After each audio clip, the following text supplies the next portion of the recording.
Installez-vous confortablement. C'est l'heure de Radio Sunnite, le temps des enfants.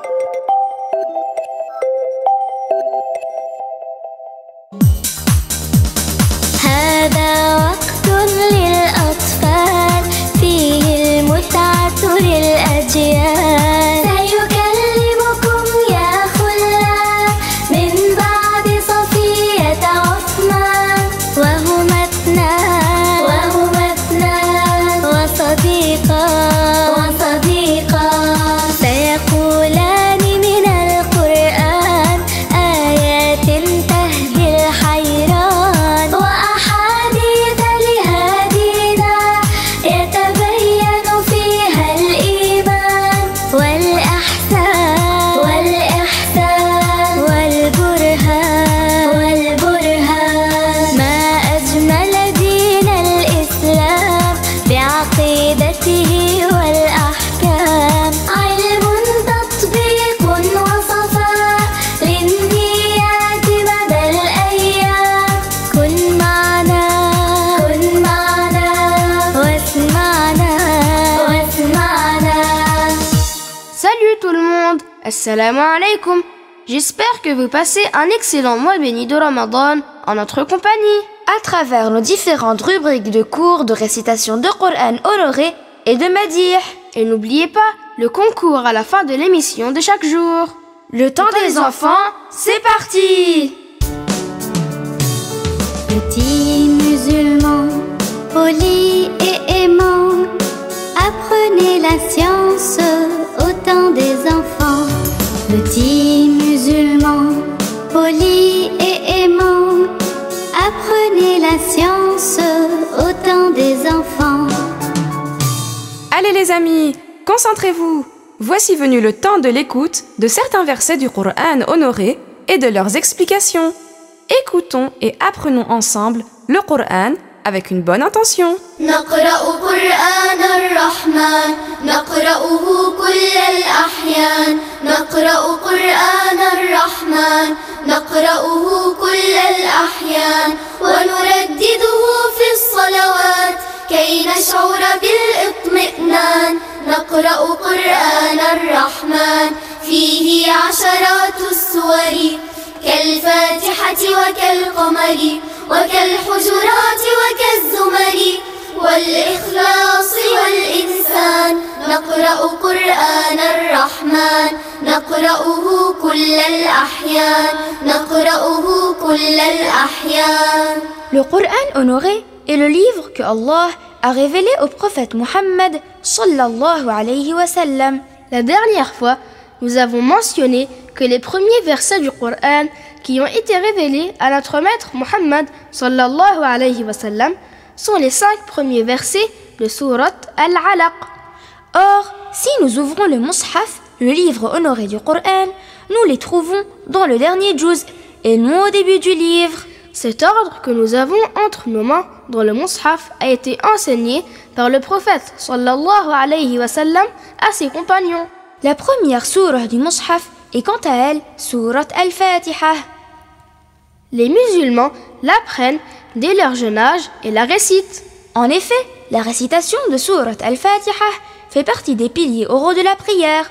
Surat Al-Fatiha a été révélée alors que le prophète résidait à la Mecque et comporte 7 versets, ayah en arabe. Écoutons attentivement chaque verset avec un résumé de son explication. Bismillahirrahmanirrahim. Ce qui signifie « Je commence en citant le nom de Allah, Ar-Rahman, Ar-Rahim ». Alhamdulillahi Rabbil Alamin. Ce qui signifie « La louange est à Allah, le Seigneur des mondes ». Nous louons et remercions Allah pour les bienfaits et les grâces qu'il nous accorde. Ar-Rahmanir-Rahim. Ce qui signifie Ar-Rahman, celui qui accorde beaucoup de miséricorde aux croyants et aux non-croyants dans le bas monde, mais uniquement aux croyants dans l'au-delà. Ar-Rahim, celui qui accorde beaucoup de miséricorde aux croyants. Maliki Yawmiddin. Ce qui signifie Allah est celui à qui appartient Yawmuddin, le jour de rétribution, En effet, le jour du jugement appartient à Allah et tout appartient à Allah. إياك نعبد وإياك نستعين. C'est-à-dire que Allah Ta'ala, lui seul, mérite que l'on se soumette à lui d'une extrême soumission. Nous adorons Allah uniquement et c'est à lui seul que nous demandons de nous créer la force pour faire le bien et persévérer sur la bonne guidée. Il est le seul créateur. اهدنا الصراط المستقيم. Ce qui signifie honore-nous par le fait de persévérer sur la bonne guidée de l'islam. صراط الذين أنعمت عليهم. Ce qui signifie sur la religion de ceux que tu as honorés, les prophètes et les anges, à savoir l'islam. غير المغضوب عليهم ولا الضالين. Ce qui signifie, et non pas sur la voie de ceux à qui tu as prédestiné le châtiment, ni la voie de ceux qui se sont égarés. Après la récitation de la Fatiha qui comporte cette belle invocation, nous disons Amin, ce qui signifie Ô Allah, exauce-nous. Il est recommandé, sunnah, de dire Amin après la Fatiha dans la prière. Écoutons Al-Fatiha, apprenons-la et récitons-la avec une bonne prononciation. بسم الله الرحمن الرحيم. الحمد لله رب العالمين. الرحمن الرحيم. مالك يوم الدين. إياك نعبد وإياك نستعين. اهدنا الصراط المستقيم. صراط الذين أنعمت عليهم غير المغضوب عليهم ولا الضالين. آمين.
Trois questions sur le jeûne.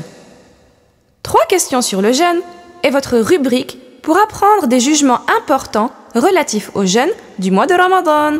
Bienvenue dans cette rubrique de questions-réponses concernant le jeûne du mois de Ramadan. Le mois de Ramadan est le meilleur mois de l'année et le jeûne du mois de Ramadan fait partie des obligations les plus importantes dans l'islam. Tout à fait. Donc, question 1. Peux-tu nous citer une preuve religieuse qui montre l'importance du jeûne de Ramadan? Le prophète sallallahu alayhi wa sallam a dit Buniya al-Islam ala khams, shahadati an la ilaha illa Allah wa anna Muhammadan Rasulullah wa iqam as-salah wa ita'i az-zakah wa hajj al-bayt wa sawmi Ramadan. Ce qui signifie l'islam est basé sur 5 principaux devoirs.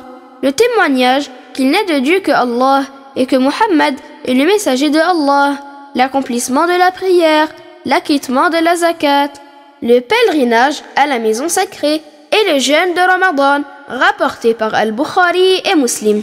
Excellente réponse! Dans ce hadith, le prophète sallallahu alayhi wa sallam cite les 5 principaux devoirs de l'islam, dont le jeûne de Ramadan. Le jeûne du mois de Ramadan béni est une adoration éminente que Allah a spécifié des particularités.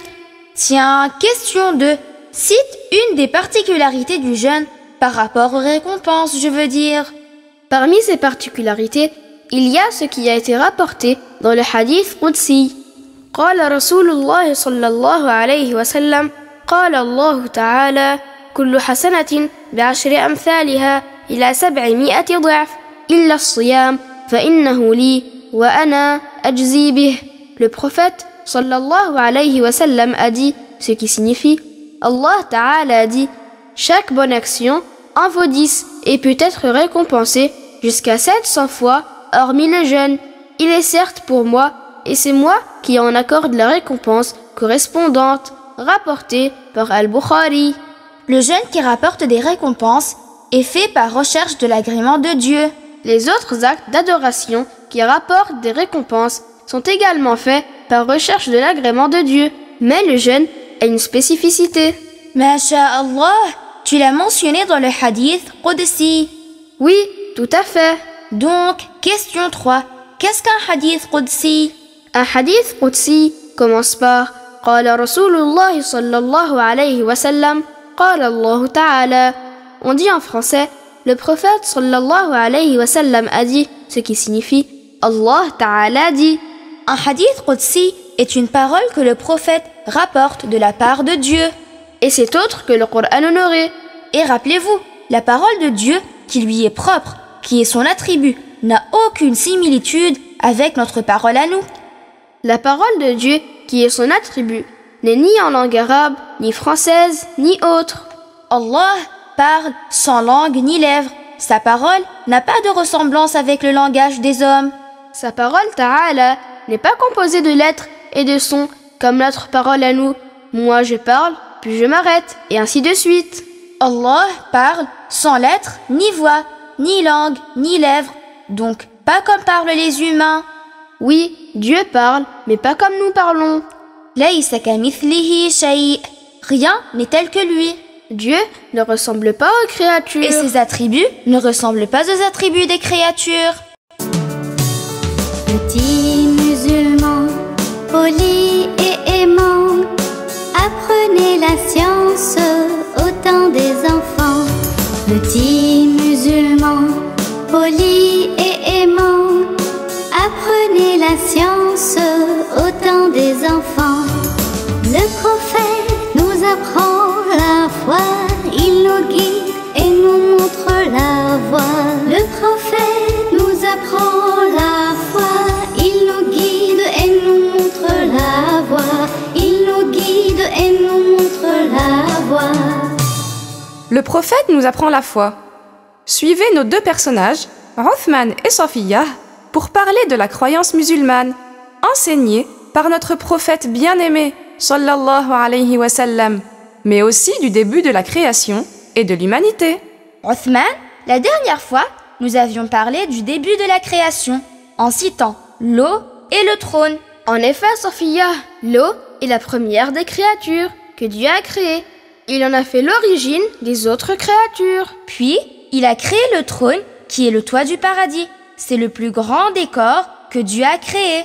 L'imam Ali, que Dieu l'agrée, a dit « Inna Allah khalaqa al-arsha idharan li qudratihi wa lam yattakhidhu makanan li dhatihi » Ce qui signifie « Certes, Dieu a créé le trône comme manifestation de sa puissance et ne se l'est pas pris comme endroit pour lui-même. » Dieu est le créateur du trône, de tous les endroits, et n'a nul besoin. En effet, vous vous souvenez de ce que le prophète sallallahu alayhi wa sallam a dit lorsqu'il a été interrogé sur le début de la création? Oui, des gens du Yémen sont venus voir le prophète pour apprendre auprès de lui et lui ont demandé comment cet univers a commencé. Le prophète sallallahu alayhi wa sallam a donc dit كان الله ولم يكن شيء غيره وكان عرشه على الماء.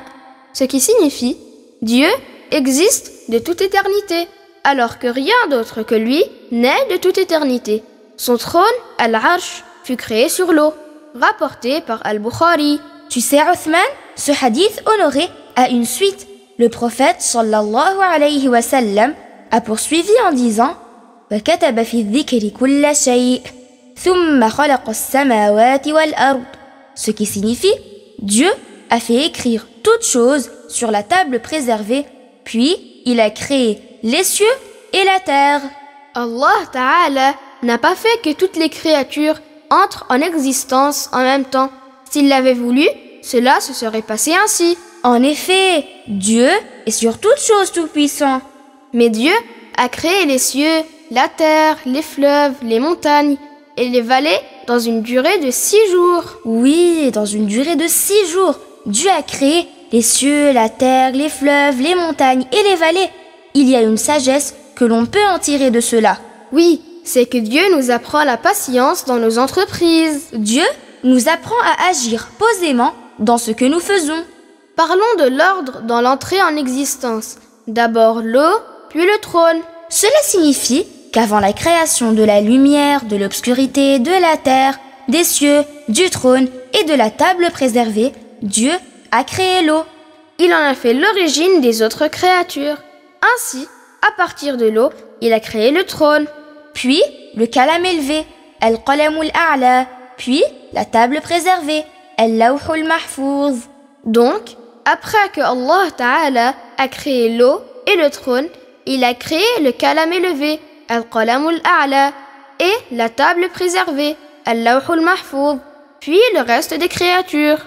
Le kalam et la table préservée sont deux créatures du monde céleste. Othman, parle-nous un peu de la table préservée. Il a été rapporté à propos de la description de la table préservée qu'elle est constituée d'une perle blanche bordée de rubis. De rubis? Un genre de pierre précieuse de couleur rouge. Masha'Allah. Et en termes de dimension, cette table est bien grande. Son étendue fait 500 ans. 500 ans? C'est-à-dire qu'il faut 500 ans pour la traverser. Elle n'est pas comme nos tables à nous. D'ailleurs, Safiya, le kalam élevé, al-qalamul a'la, n'est pas non plus comme nos crayons à nous. Il est rapporté qu'il ressemble même à la lumière. Subhanallah. Allah Ta'ala a ordonné au kalam d'écrire. Le kalam a donc écrit par la puissance de Allah Ta'ala sans qu'aucune créature ne le tienne. Oui, le kalam a écrit sur la table préservée ce qui avait déjà eu lieu et ce qui va avoir lieu dans le bas monde jusqu'à la fin de ce bas monde. Tout ce que nous faisons ici dans cette vie est écrit sur la table préservée par le kalam élevé. Ainsi, il n'est pas un humain qui naisse, ni une goutte d'eau qui descende du ciel sans que cela ne soit conforme à ce qui est écrit sur la table préservée. Le kalam a donc écrit sur l'ordre de Dieu. Et 50 000 ans après cela, Allah a créé les cieux et la terre dans une durée de 6 jours. La dernière créature, du point de vue du genre, a été le prophète Adam alayhi salam. Il est en effet le premier des hommes. Je répète le hadith en entier. Le prophète sallallahu alayhi wa sallam a dit: Kana Allah wa lam yakun shay'un ghayruh wa kana arshuhu 'ala al-ma' wa kataba fi adh-dhikri kulla shay' thumma khalaqa as-samawati wal-ard. Ce qui signifie Allah existe de toute éternité alors que rien d'autre que lui n'est de toute éternité. Son trône, Al-Arsh, fut créé sur l'eau et il a fait écrire toutes choses sur la table préservée. Puis, il a créé les cieux et la terre, rapporté par Al-Bukhari. À mon tour, le prophète sallallahu alayhi wa sallam a dit: Kana Allah wa lam yakun shay'un ghayruh wa kana arshuhu 'ala al-ma' wa kataba fi adh-dhikri kulla shay' thumma khalaqa as-samawati wal-ard. Ce qui signifie Allah existe de toute éternité alors que rien d'autre que lui n'est de toute éternité. Son trône, Al-Arsh, fut créé sur l'eau et il a fait écrire toutes choses sur la table préservée. Puis, il a créé les cieux et la terre, rapporté par Al-Bukhari. Et maintenant, ensemble. Le prophète sallallahu alayhi wa sallam a dit: Kana Allah wa lam yakun shay'un ghayruh wa kana arshuhu 'ala al-ma' wa kataba fi adh-dhikri kulla shay' thumma khalaqa as-samawati wal-ard. Ce qui signifie Allah existe de toute éternité alors que rien d'autre que lui n'est de toute éternité. Son trône, Al-Arsh, fut créé sur l'eau et il a fait écrire toutes choses sur la table préservée. Puis, il a créé les cieux et la terre, rapporté par Al-Bukhari.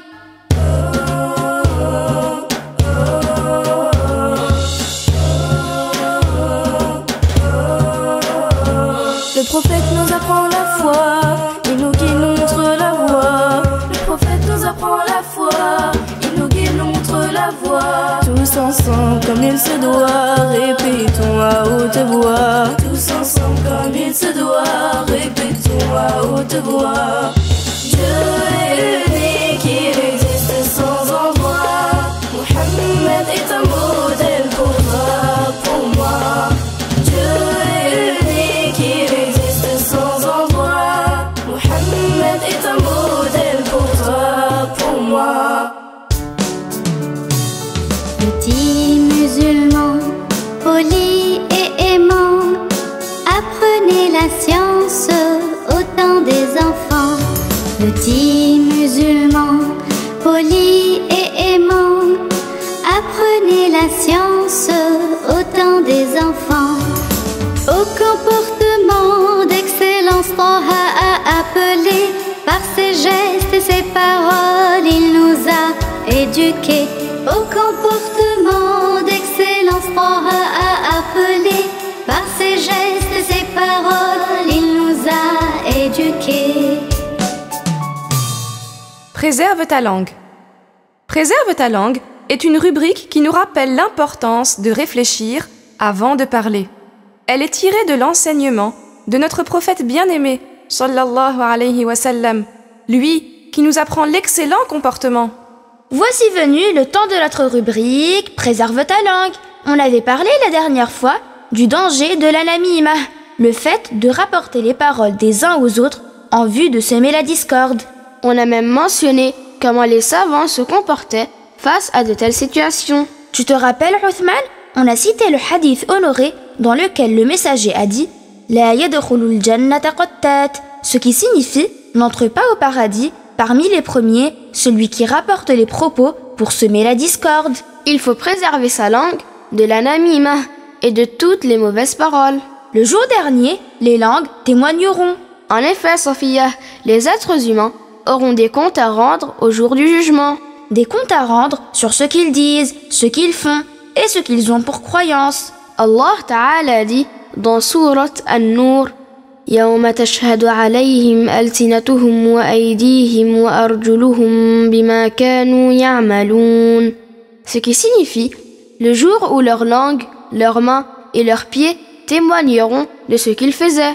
L'un des compagnons du prophète sallallahu alayhi wa sallam, qui s'appelle Abdullah ibn Mas'ud, que Allah l'agrée, a escaladé à Safa et s'est adressé à sa langue en disant « Ô langue, dis du bien, tu seras récompensé, et abstiens-toi de dire du mal, tu seras sauvé, avant de le regretter.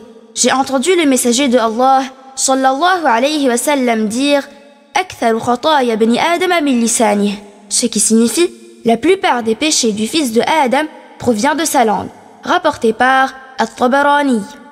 Sophia, il faut donc bien réfléchir avant de parler. Bah oui, Uthman, si c'est pour dire de mauvaises choses, il vaut mieux se taire. D'après Abu Huraira, que Allah l'agrée, le messager de Allah sallallahu alayhi wa sallam a dit Man kana yu'minu billahi wal yawmil akhir falyaqul khayran aw liyasmut, ce qui signifie celui qui croit en Dieu et en le jour dernier, qu'il dise du bien ou bien qu'il se taise, rapporté par Al-Bukhari et Muslim. Celui qui croit en Dieu et en le jour dernier, qu'il dise du bien ou bien qu'il se taise, c'est ce qu'il convient de faire. Dans un second hadith, le messager de Allah sallallahu alayhi wa sallam a dit Man samata naja, ce qui signifie celui qui sait garder le silence est sauvé. Que Dieu nous préserve des péchés de la langue et qu'il nous accorde le bon comportement. Amin. Au comportement d'excellence, rappelé par ses gestes et ses paroles, il nous a éduqués. Obéir à nos parents, mais nos degrés, patience, bienfaisance et sincérité.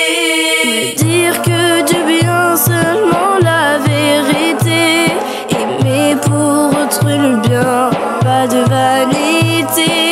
Profitons de la chance que Dieu nous accorde. jour afin d'être récompensé. Petits musulmans, polis et aimants, apprenez la science au temps des enfants. Petits musulmans, polis et aimants, apprenez la science au temps des enfants.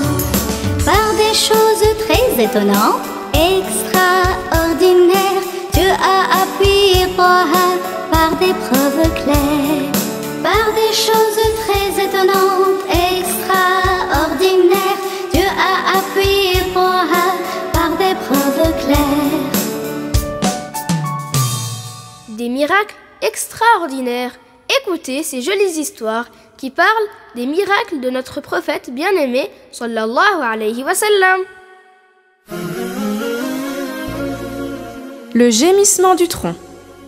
Bismillah walhamdulillah, wassalatu wassalamu ala rasulillah. Rappelons-nous d'abord que l'imam Ash-Shafi'i, que Dieu l'agrée, a dit Ma a'ta Allahu nabiyyan mu'jizatan illa wa a'ta Muhammadan mithlaha aw a'zama minha. Ce qui signifie Dieu n'a pas accordé de miracle à un prophète sans qu'il n'accorde à Muhammad un miracle semblable ou plus éminent encore. On fit la remarque à Ash-Shafi'i. Pourtant, Dieu a accordé à Isa la résurrection des morts. Il avait répondu que Dieu l'agrée. Muhammad a eu le gémissement du tronc de palmier sec, au point que sa voix a été entendue. Ce miracle est plus éminent que celui de Isa. Ainsi, Al-Bukhari a rapporté dans son Sahih, d'après Jabir ibn Abdillah, que Dieu les agrée tous les deux, qu'une femme des Ansar avait dit au messager de Dieu, sallallahu alayhi wa sallam, Ô messager de Dieu, veux-tu que je te fasse fabriquer quelque chose sur lequel tu puisses t'asseoir? Car j'ai un serviteur qui est menuisier.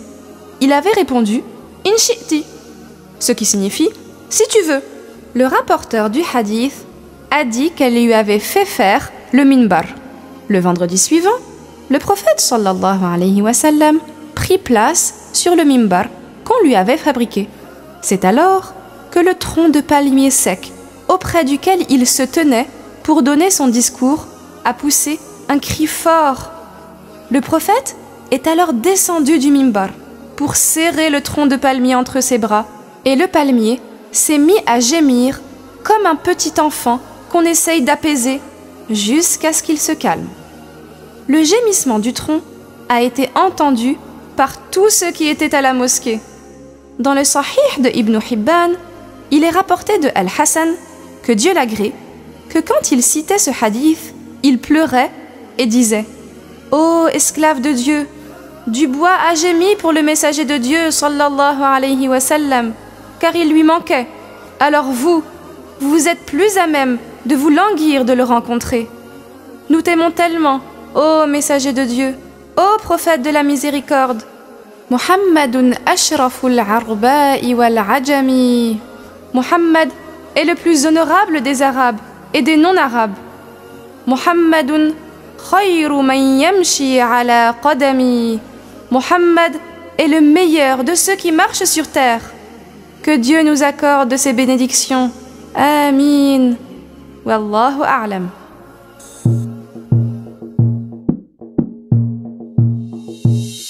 Par des choses étonnantes, extraordinaires, Dieu a appuyé Taha par des preuves claires, des miracles attestant qu'il est un prophète, envoyé de Dieu, véridique et honnête. De sa main honorée de l'eau a jailli, et la lune s'est fondue en deux vraies parties. Par nostalgie pour lui un tronc a gémi, et d'autres miracles qu'il a accomplis.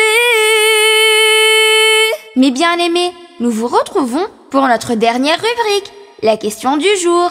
Alors, concentrez-vous pour participer au concours. Soyez attentifs. Question du jour. Le messager de Allah sallallahu alayhi wa sallam a dit Aktharu khataya ibni Adam min lisanih. ce qui signifie la plupart des péchés du fils de Adam provient de sa langue. Quel compagnon a rapporté ce hadith?